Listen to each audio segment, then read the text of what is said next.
we get on now? Yep.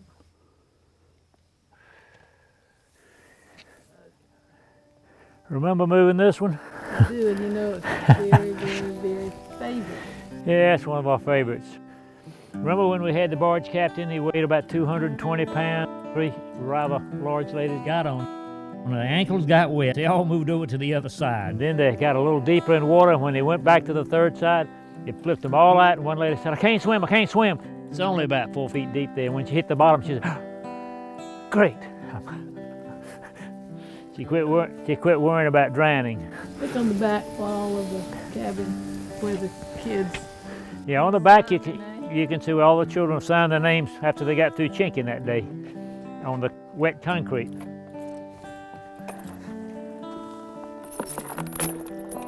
Yeah, don't want to be stranded out here, so you better tie her up. All right.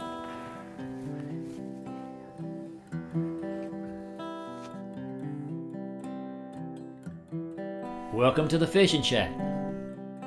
Having barged over to the island, inside we have a lot of early fishing items such as decoys, lures, nets, a frog gig, a tin cricket box.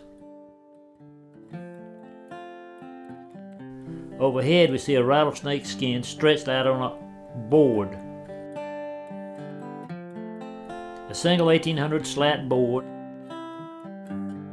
a pot-bellied stove, my most primitive corner cupboard, number 30 in the village, a weakness of mine collecting corner cupboards. It's made from saplings. There's a small table set with meat, apples, fresh blueberries, and a twist of tobacco.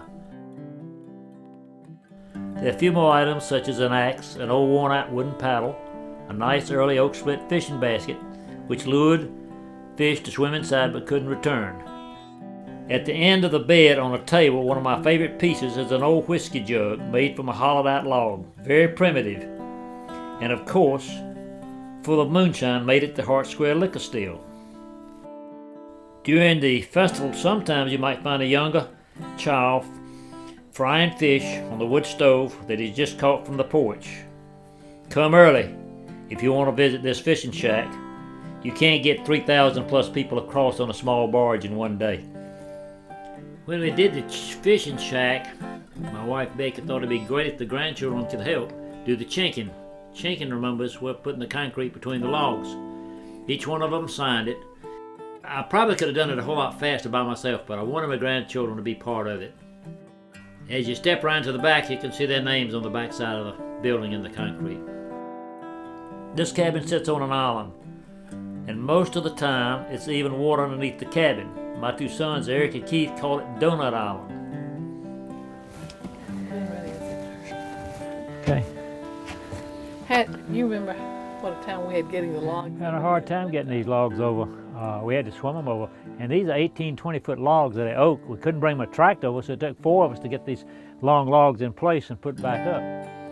It was donated to us by Boone Icenhour. It's an 1800 log type utility building, and probably located about 25 miles northeast of Hickory, kind of in between Taylorsville and Hickory. Do you remember the day that you had this friend that kept coming up to see what you were doing? Yeah, I was sitting here, and Becky doesn't like snakes. I collect them. It's one of my hobbies. And a copperhead kept coming up to the edge, and I'd be nailing the porch.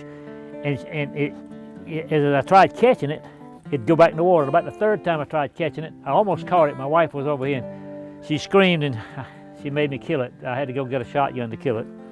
But he was really interested in seeing what we were doing. Every time I'd go inside and nail and hammer a little bit, he'd slide right back up here on the bank and stick his head and see what we were doing. Not a friend of mine. Wasn't a friend of Becky's.